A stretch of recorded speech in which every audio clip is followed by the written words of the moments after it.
and body sculpting. I changed it from matte cap red wax to the matte cap gray. And I used to sculpt just with the matte cap red wax just because it was kind of there. But lately it seems like I've been favoring the matte cap gray for all my sculpting needs. But, use whatever makes you feel comfortable.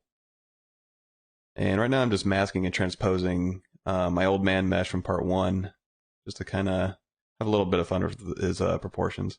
I don't go crazy in this demonstration, for better or for worse. I mean, if I was to do another character or creature DVD, I'd probably have a little bit more fun with it. But this guy stays pretty humanoid. You notice there, just back there, I was kind of exaggerating that S shape that the body makes. If you draw a line from the back of the head to the front of the chest, and then down the pelvis, and then down the front of the thighs, and then down the back of the calves, the human body makes kind of a nice S shape, and you can exaggerate that a little bit. If you exaggerate it too much, start looking cartoony, which isn't necessarily a bad thing. And while this guy, I don't know, he's not super exaggerated, he's not cartoony, he's still very, I wouldn't say he's super naturalistic. On a scale of 1 to 10, 1 being really naturalistic and 10 being unrecognizable as human, I'd put this guy at a 1.5. Like I said, if I was to do another one, I'd probably go crazy, add 3 or 4 arms, 10 eyes, or no eyes, and have a little bit more fun. But for the purposes of this DVD, I figure probably what's most useful is something that's pretty humanoid, has all the, the basic pieces in there. And if you want to do creature work, you got to kind of go through this process anyways, kind of ground yourself first, and then you can go crazy once you kind of know the rules. But this guy, he stays pretty simple.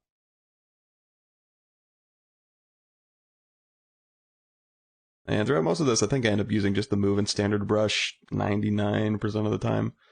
As I use other brushes, I'll call them out too. But I keep it simple. So I turn the smooth modifier off there. And I will keep that smooth modifier turned off under the geometry menu as I subdivide, probably up until level 5 or 6. The bad thing about smooth modifier is that if you're building up your low res mesh, and the lower res your mesh is, the worse it is when you hit that subdivide button with the smooth modifier turned on, it'll just melt all that form that you built up. So I usually have that turned off, so it'll just maintain that form that I work so hard to get, and then I can go in and smooth where I need to smooth and build up where I need to build up, and it doesn't destroy any forms for me. And abs and cut thighs, and I don't know if this is the games I've been working on, but most of them usually have this, kind of Brad Pitt body.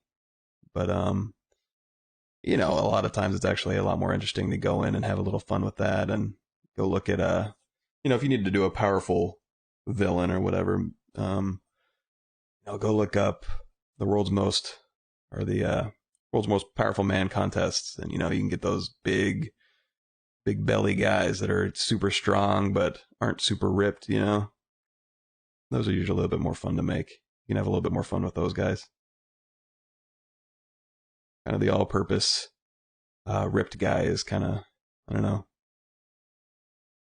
he's not that much fun to do anymore. I do it for this one, but again, I'd probably do something a little more interesting if I do another character or creature DVD. I'm using Control Shift to hide pieces of him, especially as I work around the torso, just to get his arms out of the way, and I can kind of focus on his rib cage and stuff. And giving him kind of a comic book torso, that kind of that Jim Lee shelf above the rib cage underneath his pecs. And I'm not going to get real heavy into anatomy or anything here on this commentary. There's much better DVDs out there for anatomy stuff, and I'm not even going to try. I can name off all the major parts, but if you want to get into a discussion on origins and insertions, you're talking to the wrong guy. There's the serratus anterior. I know that one. His lats.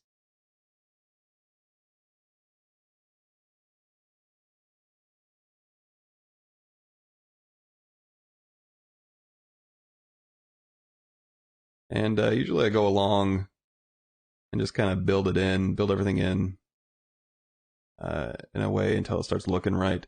However, but if I do get stuck, definitely I'll go pull some reference up.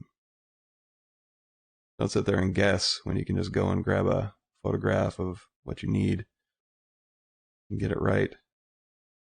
No point in fighting it.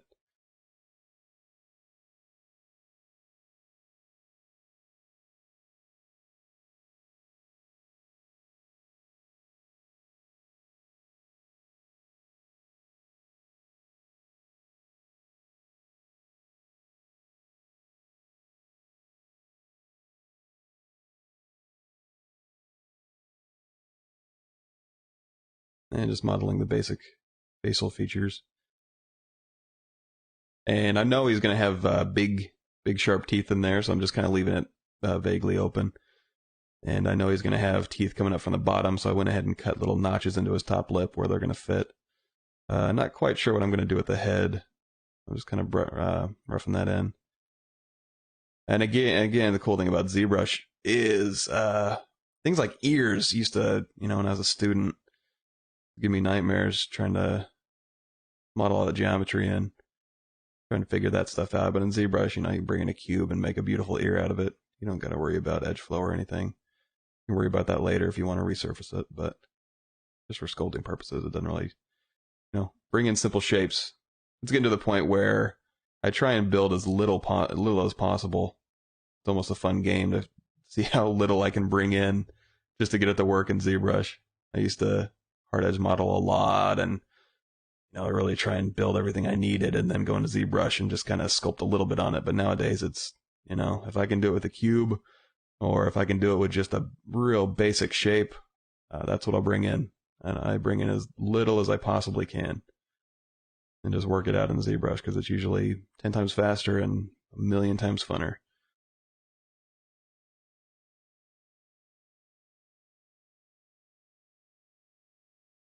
And I'm using hotkeys while I sculpt, and I strongly suggest that you start out, if you're just starting out with ZBrush, I'd say on day number 1, make some hotkeys. Because there's nothing worse than trying to sculpt and, you got to go to standard brush and then the move brush and then the clay brush. Man, set up hotkeys. I mean, the brush menu in R3 is actually a lot better. You can just hit B on your keyboard. It'll bring up the brush menu, and then you can type in the letters. But, still nothing beats being able just to really quickly just toggle between standard and move, especially for me, or whatever brushes that you end up using a lot. All my hotkeys are set up with Alt, and then I'll do Alt W for move, Alt S for standard, Alt C for clay. Just because I'm usually have the Alt key held down while I'm navigating, so it's a quick transition. But do whatever's comfortable for you. But I do suggest using hotkeys, especially for the simpler stuff. And again, the brush menu is easy, so if you do end up needing a brush that you don't use all that often, you don't necessarily have to make a hotkey for it. You can just hit B and the first letter of the brush and then go grab it from there. But for brushes you use all the time, set up hotkeys, please. That's my 2 cents. And I wish I had, a trick or something for anatomy or sculpting, but there's nothing tricky about it. You just got to go in and move the mesh around until it looks right. The real trick is, just kind of learning the anatomy. There's no make musculature brush or a make ear brush. Of course, you can make an ear and use a projection master if you'd want, but sculpting in ZBrush is so fast that it's usually okay just to grow in there and just start sculpting it out.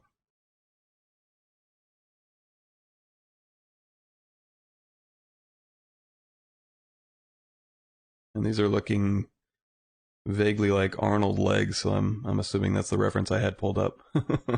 I'd recognize him because I usually end up using him for my muscular guys.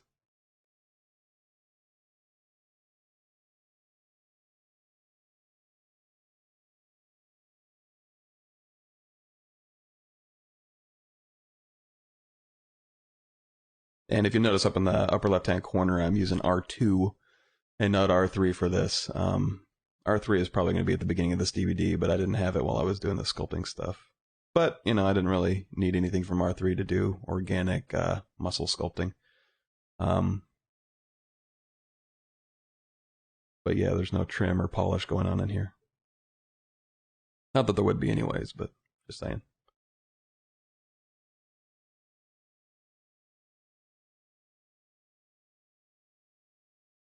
And like you see here, you definitely want to sculpt all around your object. You don't want to sit on one camera angle and sculpt it and then turn and realize that, you don't have any draft to your face, or your muscles look weird, but you can't really pinpoint why. It's probably because you weren't sculpting around your model. So you got to look at it from all angles, inside, outside, upside down, underneath the arms, And usually if you do that, you'll notice where your mistakes are coming in, and you can fix them, and then it'll look right from other angles.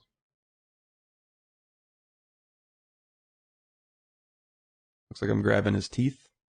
And these teeth could have been made from cubes. You could Z-sketch your teeth if you want to. But just to save time, I went ahead and just made some really rudimentary teeth to bring in.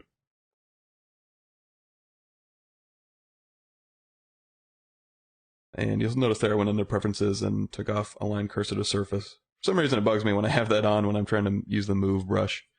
It doesn't really bother me all that much when I'm doing hard edge stuff, like trim and polish and stuff. I kind of like to see the brush conform to the surface, but when I'm doing moving, using the move brush and just kind of general sculpting, I usually have it turned off. I guess because I've been using ZBrush too much without it. I'm not really used to it yet. And again, there's no trick going on here either. It's just sculpting teeth. One thing I am doing is what you said, just did there. I turned on the smooth modifier, subdivide it a couple times, and then turn it back on and subdivide it. Oops, looks like I lost symmetry, so I'm going to mask one side and just did a smart resim. Just to get that symmetry back real quick. But what I was saying, turn the smooth modifier off, subdivide it a couple times, and then turn it back on, and you can maintain your border edges a lot better doing that. And you notice it's kind of pinching there, so I grab the inflate brush and inflate that out. And then I'm not paying a whole lot of attention to these teeth because I don't plan on doing any super close-up facial animation or anything. But just get some teeth in there. Teeth is another thing, just like ears, where I remember as a student, going in there and modeling all the teeth and the gums and making it all perfect. And nowadays it's just, give me a cube. I'll make some teeth off it real quick. Not worrying about gums or the geometry around the gums. It's all about speed for me lately. How fast and how little I can use to get it done.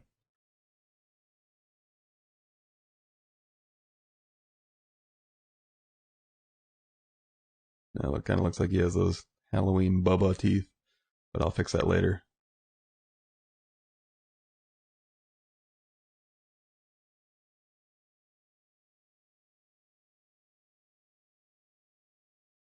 I'm playing with his face a little bit. And again, I'm not using a concept for any of this stuff, but God, that sure is useful. You got a good concept team, they're priceless. It rarely happens, but if you're ever given the task to just nail the concept, that's probably the easiest sculpting job you're ever gonna have. All the problems are solved for you. All the cool stuff's already thought out. You just kind of gotta go through the motions, the technique, and that's the easy part. So, it's kind of, the hard part is kind of coming up with cool stuff to think about, or, trying stuff and it's not really working. If they can work it out on paper beforehand, it's great. I say they, that same can apply to you. There's no reason I should have concepted this out in retrospect, but I just figured I'd jump into ZBrush and see what happened. But ideally, you probably want to put something down on paper. Work out the problems and the coolness factor. Well, it's cheap, on paper. Not that ZBrush takes all that much longer. You can, in fact, you can probably do a lot of concepting in ZBrush. just kind of moving stuff around if you're doing creature work, you know, grab and pull and really go crazy and kind of see it in 3D. But for character stuff like this, where you're going to end up adding straps and armor and stuff, you know, probably faster just to get it down on paper. Make sure it's cool on paper before you go into ZBrush.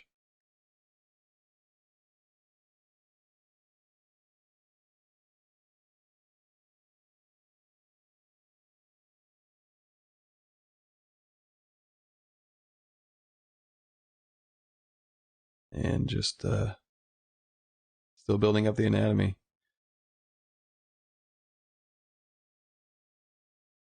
And this is just, you know, laying the foundations, all the cool stuff will go on top of these foundations. And it's really important that your foundation is pretty solid. You'll end up polishing a turd. And there's actually an example of that later on. When it comes up, I'll tell you.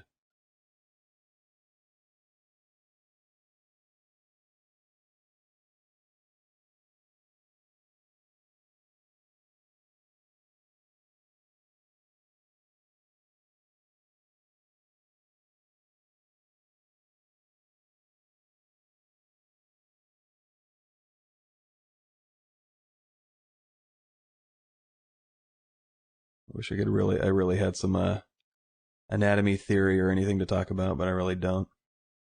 Get an anatomy book, make it look right.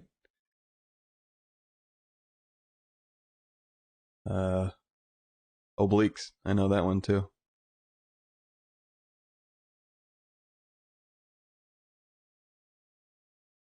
And I'm not exactly sure when, but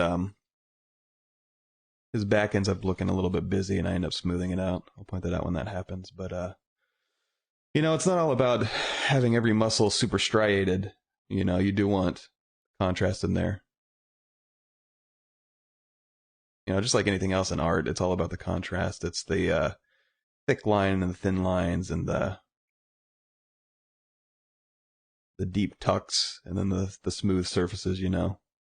And I think this back ends up getting a little bit too busy, so I end up smoothing it out. But you know, you don't want everything super striated. It ends up just looking kind of weird. Unless, you know, that's what they're asking you to do. You know, that new Hulk movie where everything's striated to the max. You know, if that's the style you're going for, great. But generally speaking.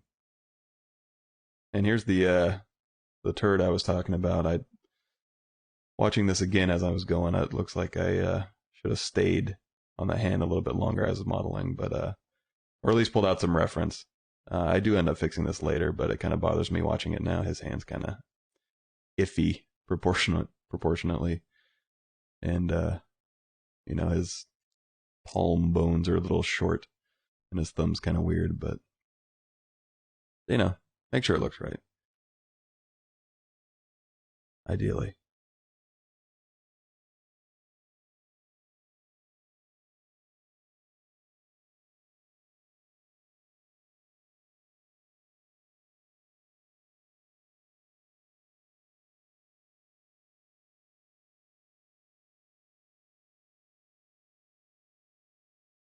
And again, you know, I should have had a hand reference up just so I could look over and go, oh, God, yeah, that's where my problem is. That helps. And again, you know, get underneath that arm and make sure everything looks right from down there. Because if it looks wrong from down there, chances are it's going to look wrong from another angle. And you might not be able to tell, put your pinpoint exactly what's wrong with that arm. But if you go underneath, you can usually tell, oh, okay, so this is a little bit flat or this is a little bit not wide enough. And then it'll fix it from the other angles.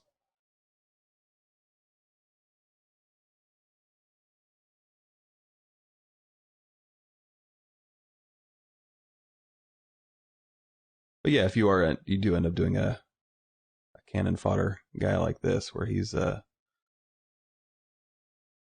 still very human and not all that spectacular, but you know, you can still have a little bit of fun with the anatomy. Go grab some Frazetta rib cages. You know, those are usually a little bit funner to make than just your average bodybuilder rib cage.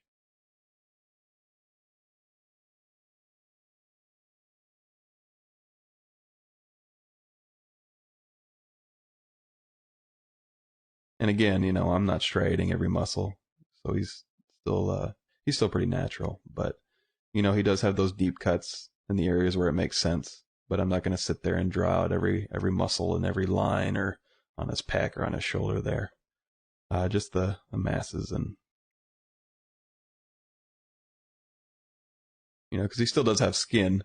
And in fact, I in the detailed body modeling part, I end up giving him a really kind of a thick, leathery skin, so that kind of hides a lot of his surface detail or his surface, superficial muscles. So,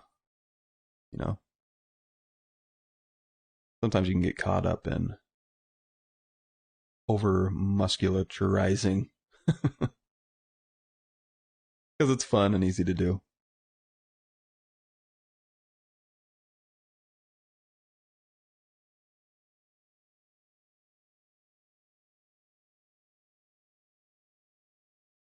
And again, just trying to work him as much as possible at that subdivision level before I move on. Because if you divide too early, you'll end up just getting frustrated. So push those verts around while it's easy. And again, I'm not doing every striation. I'm putting those notches where he's going to be cut in the deepest, and then the rest I'll leave.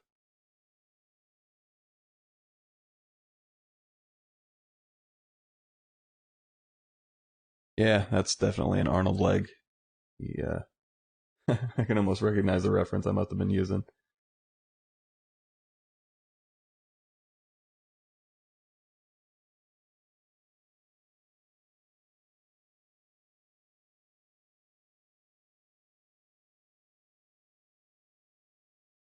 Probably more so than anywhere else. I probably have more fun with his head. But again, not too much fun. He's still very humanoid, and I figured that was probably the appeal to the masses. This is probably a little more useful to most people than a super crazy creature. But, and I gotta be honest, super crazy creatures are a lot more fun usually. And I probably mentioned this in part 1, but if you need any awesome creature reference, go check out Jordu Shell, shellstudio.com. He's a major source of inspiration for me.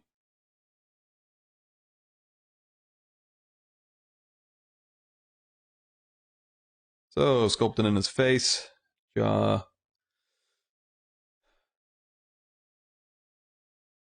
and fleshing out landmarks. Actually, taking this guy and making a super obese version or someone with that powerful belly, kind of, maybe a big, thick warlord looking dude, wouldn't take that long to do. All the landmarks are pretty much there. And even if you were to, drag that belly out, all the, where the skin and the bone attach in a lot of areas on the human body stay the same. You'd be surprised. Again, check out 3DSK for any of that kind of reference.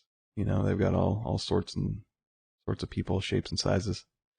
Or, again, Google World's Strongest Man competition, and some of those guys are ripped and muscular, but a lot of them are just, big dudes. That's really cool reference for maybe something that's not the norm, that you're used to seeing.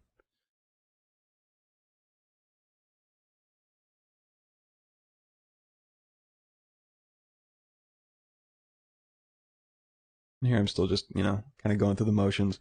I don't actually end up detailing this guy's feet out too much. I leave him kind of goopy because I know he's going to end up having shoes on. I'm not going to leave him barefoot, but I take it to a certain level just so you can, I don't know, see a foot sculpted, I suppose. And this is a sock foot. If he was going to be barefoot and that was going to be a major part of his character design, I'd probably go in and model toes, or at least sculpt it in and then resurface it so that he had separate toes. But for the purposes of this DVD, and also just, usually for like game res purposes, it's rarely needed to actually sculpt out individual toes unless he's got a big spread like a Tyrannosaurus foot or something like that. Sock feet are usually fine. By sock feet, I mean just, start out with just a foot shape and just model toes into it. And you notice I'm hiding and showing parts of the mesh just because while I'm capturing, it can tend to slow down a little bit, especially on extended capturing periods like this one was.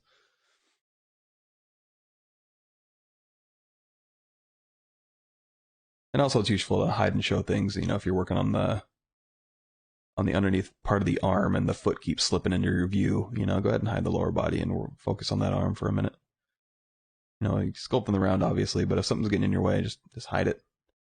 And then again, that's Control Shift Drag, and you'll drag those windows out. We went over that in part 1 though.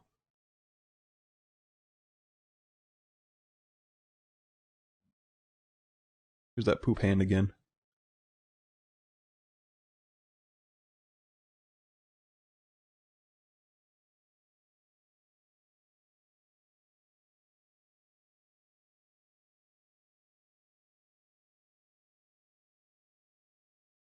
And again, just the basic idea of the hand.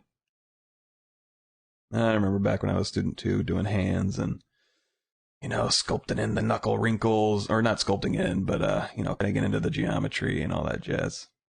Never again. I refuse.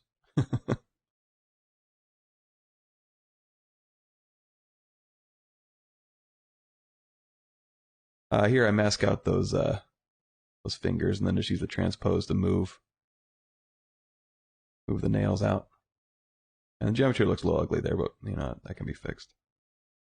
And on the thumb, I mask it out, and then just use the move brush so I can kind of move it out, and then also get a little shape to that nail. A little curve to the top of it. Talons.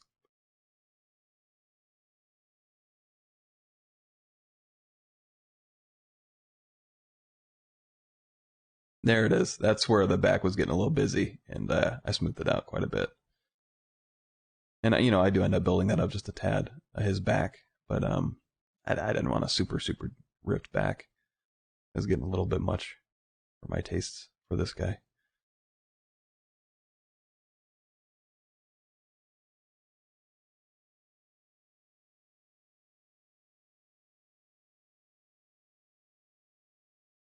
And like on the teeth too, I didn't need individually modeled teeth and little chiclet teeth in there. You can just sculpt the lines in.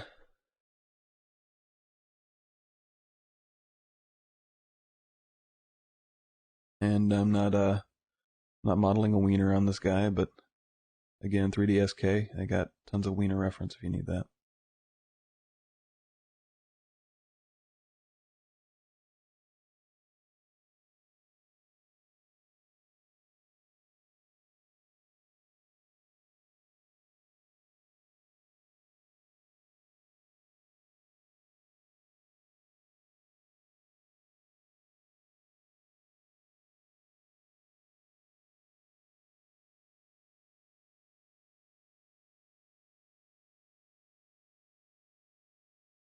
Again, just focusing on that torso without the arms.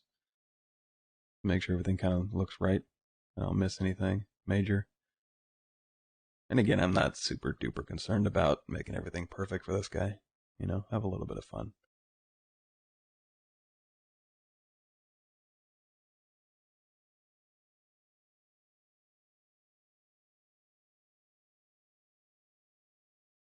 In some other areas of the body, I do know better than others. Notice I use the Arnold reference on the leg just because, sometimes I forget exactly where everything goes. But upper body, I usually have a little bit better grasp on. I can remember a little bit better.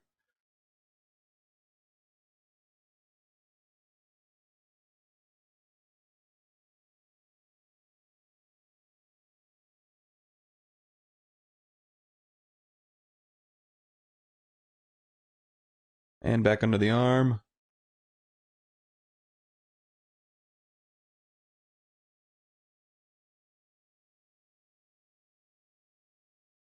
And you notice I haven't put any veins in. Veins are kind of like cloth seam details to me. I usually, I don't build those in while I'm building up my geometry. I'll put those in late, probably right before I'm done. and up to subdivision level 5, and I'm still I still consider this a block in pass. And in the detailed body sculpt portion is when I get into the crazy detail stuff. But really, realistically, this level of detail is probably fine for games. You don't need to do crazy pores or crazy wrinkles unless you just feel like it, I suppose. Or I guess the size of the map that you're able to use on a game.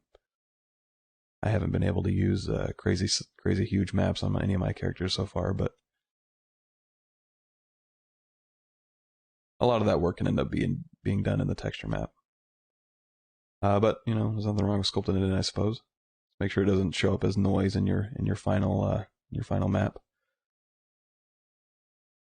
But I go a little bit crazier on this guy than I ever really would, just for a personal project or anything, just for the sake of the DVD, just to show different techniques. But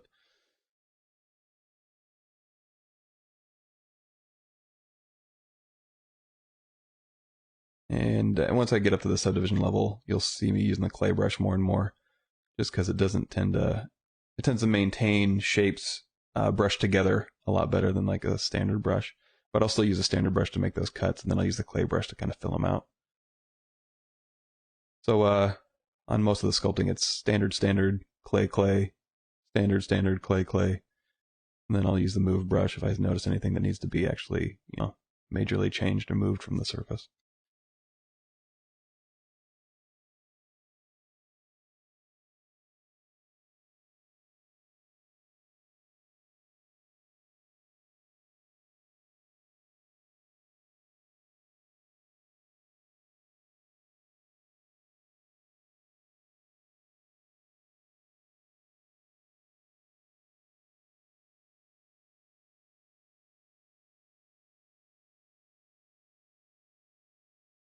And really, even at this point, especially if you're doing creature work, but it's good to have a backstory that you can kind of build from, and that'll kind of inform what you end up making.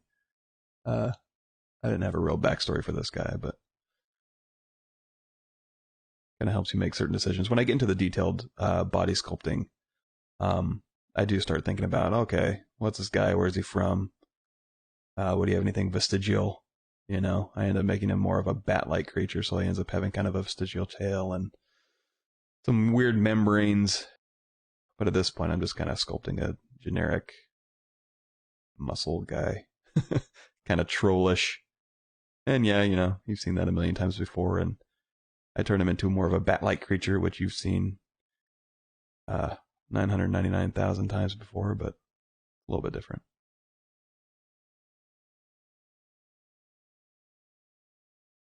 But if I was to do a strictly character design DVD or anything like that, I'd definitely have some sort of a concept and a story, and that's really helpful. And here I mask out the nails, so I can kind of pull that flesh up over the nail and kind of get a nice crease in there. You can do the same thing for the teeth, which I think I do. You mask out the teeth and then pull the gums down over it.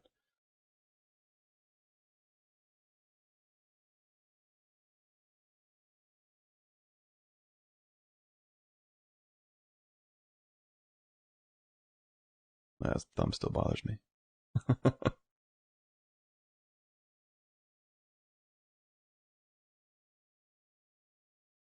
And back up on the head.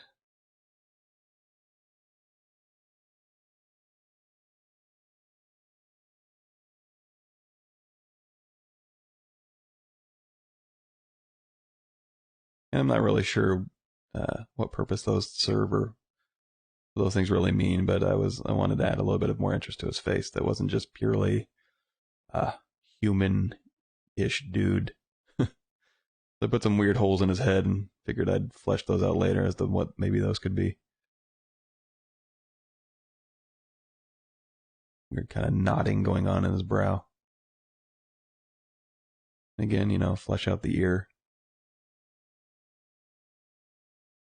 And, when you're first starting out, if you need an ear reference, grab, Google image search an ear or go to 3DSK or whatever.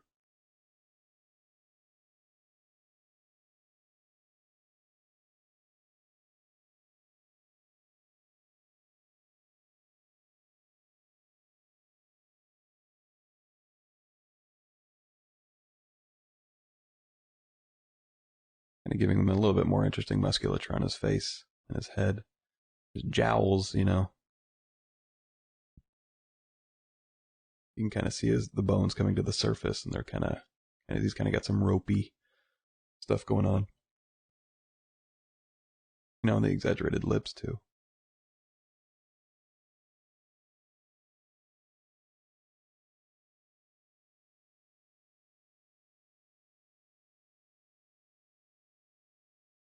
And here about I think is where I crash.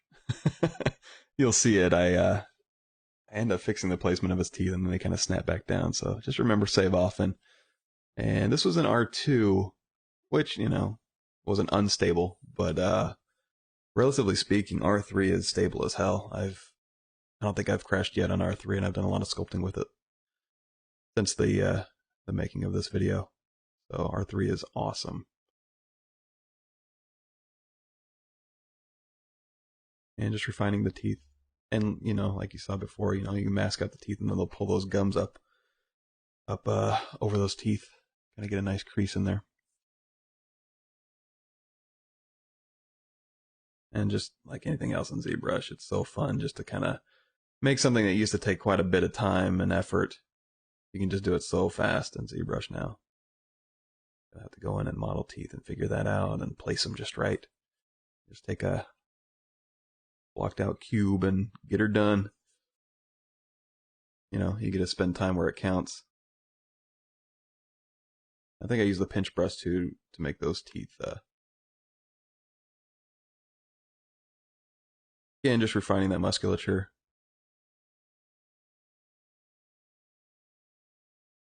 And I'm trying to make the striations kind of where it counts. I don't want to overly striate everything.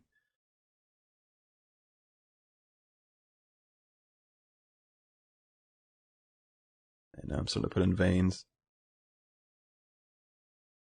If you do use a lot of recent bodybuilder reference, you could tend to overstriate everything, which, you know, if that's what you're going for, or the style of the character you're doing, that's fine. But, you know, wasn't really appropriate for this guy. But bodybuilder reference is very good for, you know, the vascularity, you know, putting in basic veins. And he's not crazy vascular, but I'm just kind of putting in the veins that would most likely be popping out of him as a moderately to very athletic male.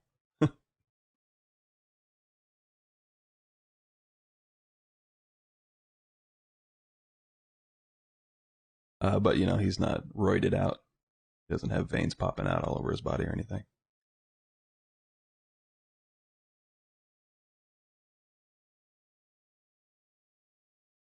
I don't know, for some reason I really like this lower back muscle.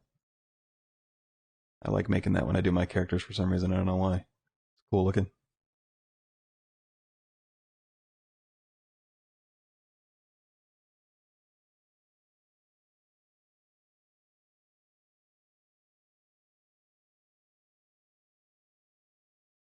And again, trying not to make that back look too busy, but still have all the right muscles there.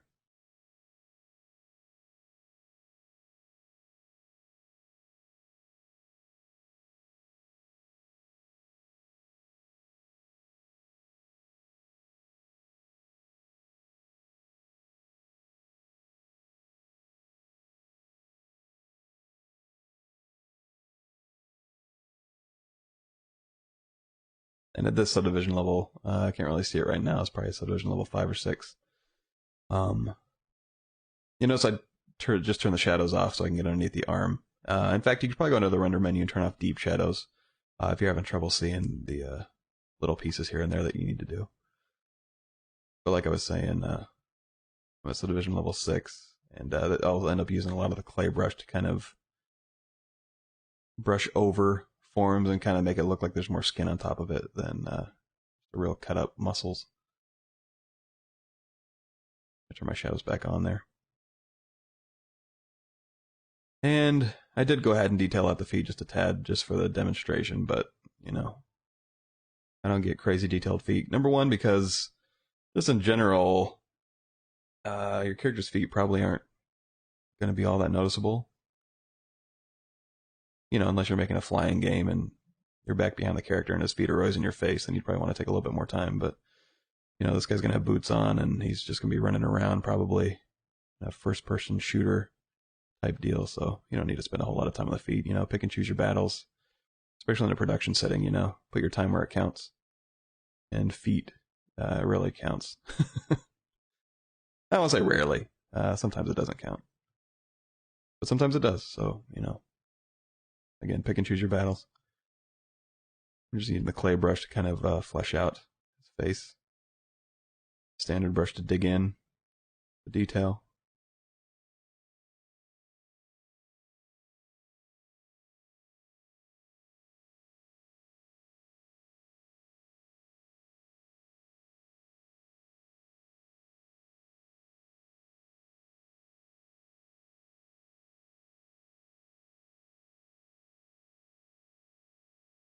And again, not quite sure what those forehead things are for, but there's something to make his head a little bit different.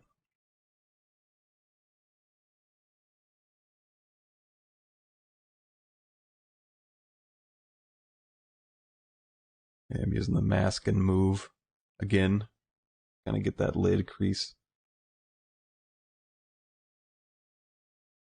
And again, as you're working on the face, make sure you're working on all sides. Make sure you're getting draft from the nose down, back away from the face. Lips are pulled back; they're not on that front, not sitting on that front plane. Eyes are pulled back into the skull. This guy's got a excessively heavy brow, but the human eye is, it's not up there with the nose; it's back behind it. So just basic things like that. Make sure you're staying on top of that. Now here I'm using the spray brush and the sharp, like a pinhole alpha. I'm just kind of brushing on some poor detail. And you notice I'm being kind of sloppy because what I'm going to end up doing is I'm just kind of brushing in detail there, but then I go down to the morph target menu and I store it as a morph target, and then I hit switch, so that puts it into the mesh, and then I can just use the morph brush, as you can see here, and kind of morph those details back in. I go over that technique in part 1 as well. And here I am just with the standard brush, kind of digging in heavier pores and heavier lines. And it's I'm getting a little bit into detail stuff right now, and I'll get more into it right before I poly paint in the detailed body sculpting portion. And here, I think I made this alpha off of an elephant wrinkle, like maybe his arm or something. Just pulled off his skin and made into a 16-bit grayscale alpha. And again, I stored a morph target, and then I drew it on. And then after I draw these on kind of hastily, I'll go down and hit the switch button, and then I use the morph brush to bring back the details where I want them. So there I hit switch, and then use the morph brush to kind of brush in those wrinkles.